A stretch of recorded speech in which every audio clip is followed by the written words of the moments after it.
उमर खालिद तो थे भी नहीं, लेकिन आपको उनको होने की जरूरत नहीं है। जैसे भीमा कोरेगांव में आपको किसी को होने की जरूरत ही नहीं है, वो थे ही नहीं। 2017 के सम्मेलन में वो थे ही नहीं, लेकिन आपने सबको उठा लिया इन कॉन्स्पिरेसी।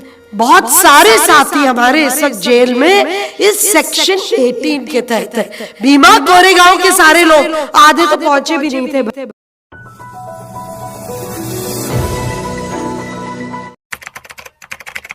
उठाए गए हैं लोगों को, और वो भी एक तरीके से आइकॉन थे, मानवाधिकार ही नहीं लेकिन अन्य रूप से क्रांतिकारी समाज के लिए एक तरीके से हीरोज थे, और आपने उनको उठाया। वो नायक थे। तो आप समझ सकते हैं कि ये जो यूएपीए की सेक्शन 18, उमर खालिद को किस धारा में डाल रखा है आपने? उमर खालिद को आपने धारा 18 यूएपीए की कॉन्स्पिरेसी, इसके अलावा आपने बहुत कुछ डाल दिया, लेकिन वो सब बाद में आएंगी। उसके माने मेरे पे 302 के 10 मुकदमे आप डाल दे, मैं निकल सकती हूँ। मैं बिल्कुल आईपीसी की हर धारा के तहत बड़ा से बड़ा खून करने के बाद भी मुझे बेल मिल सकती है, लेकिन यूएपीए की एक साथ कॉन्स्पिरेसी की धारा कि मैं आतंकवादी क्राइम कमिट करने जा रही हूं या मैंने कमिट किया कोई भी आतंकवादी घटना को, उसमें हम कोई भी सवाल उठा नहीं सकते। बेल उसमें नहीं मिलती है। बेल दिक्कत यह है कि बहुत सारे साथी हमारे इस वक्त जेल में इस सेक्शन 18 के तहत है। भीमा कोरेगांव के सारे लोग, आधे तो पहुंचे भी नहीं थे भाई। जब भीमा कोरेगांव का सम्मेलन हुआ था, जैसे खालिद थे नहीं, उमर खालिद, जब रायट शुरू हुआ उस दिन हम लोग थे, हम और आप इकट्ठे हम लोग दौरा कर रहे थे खालिद सैफी के साथ, अपूर्वानंद भी थे और भी बहुत साथी थे। हम लोग दौरा कर रहे थे इलाकों में, क्या हो रहा है। उमर खालिद तो थे भी नहीं, लेकिन आपको उनको होने की जरूरत नहीं है। जैसे भीमा कोरेगांव में आपको किसी को होने की जरूरत ही नहीं है, वो थे ही नहीं। पुणे के 31 दिसंबर 2017 के सम्मेलन में वो थे ही नहीं, लेकिन आपने सबको उठा लिया इन कॉन्स्पिरेसी। और आपने तब कहा उनके केस में कि वो एक Bhima Koregaon type chaos like situation create करना चाहते थे और प्राइम मिनिस्टर को भी हत्या करना चाहते थे। लेकिन भाई चार्जशीट में कहीं तो दिखता कि प्राइम मिनिस्टर को कैसे वो अप्रोच कर रहे थे, कैसे मान, कहीं पे भी नहीं है चार्जशीट में। उस वक्त आपने मीडिया को उछालने के लिए, जैसे उमर खालिद के लिए, Umar Khalid was also prize trophy, क्योंकि तब सदन चल रहा था जब उमर खालिद को उठाया। एक तरीके से सदन के अंदर आप इस रूप से प्रस्तुत करना चाहते थे कि आप बड़े स्ट्रॉन्ग एक सरकार है, देखिए हमने इसको भी उठा लिया, उमर खालिद को भी उठा लिया। तो आपको लगता है कि क्या उमर खालिद जल्दी निकलेगा? सॉरी, ना कोई भीमा कोरेगांव के निकलने वाले हैं, जो निकल गए। सुधा निकली डिफॉल्ट बेल, निकलने के लिए तो सबको निकलना है। कानून तो यह है कि सबको निकल जाना चाहिए, डोंट गेट मी रॉन्ग। कानून तो यही है कि एवरीबॉडी शुड बी आउट, क्योंकि केवल क्लियर लिखा है only if there is a grave offence. लेकिन आपने यूएपीए में ऐसा पेचीदा ढंग डाल दिया है कि आपके बारे में एक लाइन भी हो आपके विरोध में तो आपको बेल नहीं मिलेगी। तो इस मसले में आप अंदर रखना चाहते हैं उमर खालिद को, और 1000 से ज्यादा दिन भी आपकी बस चले तो आप बहुत कुछ आगे घसीट सके। भीमा कोरेगांव में जैसे मैं बोल रही थी, 16 में से फादर स्टैन की तो डेथ हो गई। वरवर राव जो इतने बीमार थे तब वो medical bail, it's like a permanent bail. Gautam Navlakha का हाउस अरेस्ट जिसमें 70 लाख रुपए, उनको पुलिस की माने उनको चार्ज किया जा रहा है कि पुलिस सिक्योरिटी, माने आप हमें हाउस अरेस्ट में रख रहे हैं, हम आपका to keep myself in house arrest I will be paying you 70 lakh rupees. ये तो पहली किश्त है, टोटल उसको पता नहीं 1 करोड़ 1.25 करोड़ देना है। और और जैसे मैंने बताया कि सुधा को डिफॉल्ट बेल है, इसके बाद तो सारे 12 लोग तो अंदर हैं।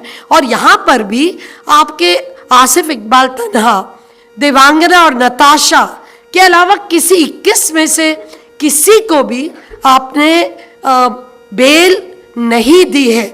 मेरे को लगता है कि ये मानते हुए कि हिंदुत्ववादी ताकतों, या हम उसको क्या बोले, मेजॉरिटेरियनिज्म के ऑल्टर पे पूरे कानून को आपने बलि दे दी है।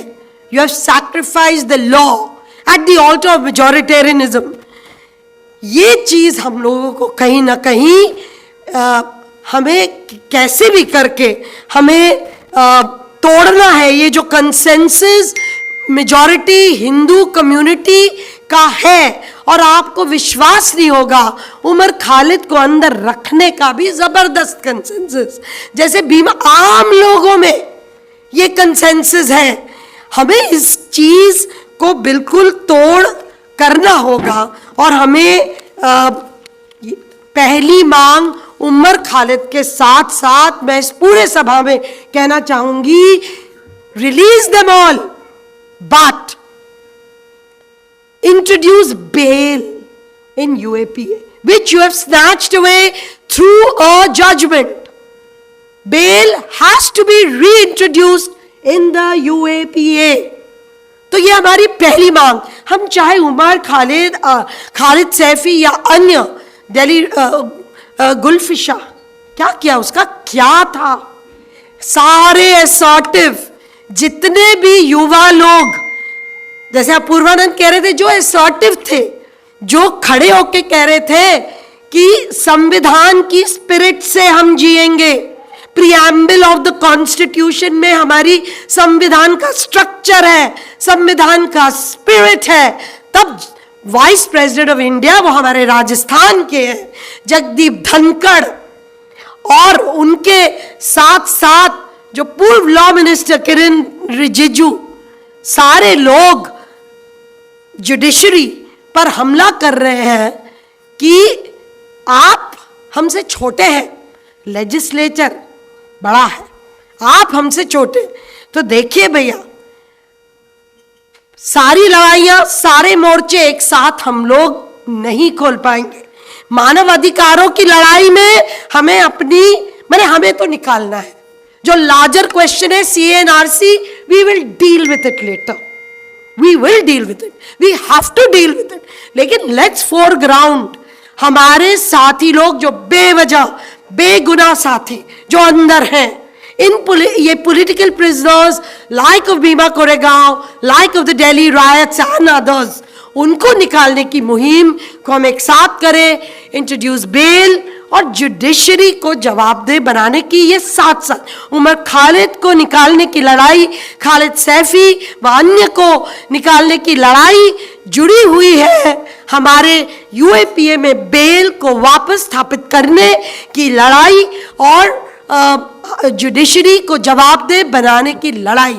ये जुडिशरी क्यों नहीं अपने कायदे से चल रही है? रूल ऑफ लॉ जिसके ऊपर निर्भर है, उनको देखना है कि रूल ऑफ लॉ कायम हो। वो आज की तारीख में कैसे पूरी पीछे बैठ चुकी है। साथियों, हम नहीं चाहते उमर खालिद एक आंकड़ा बने।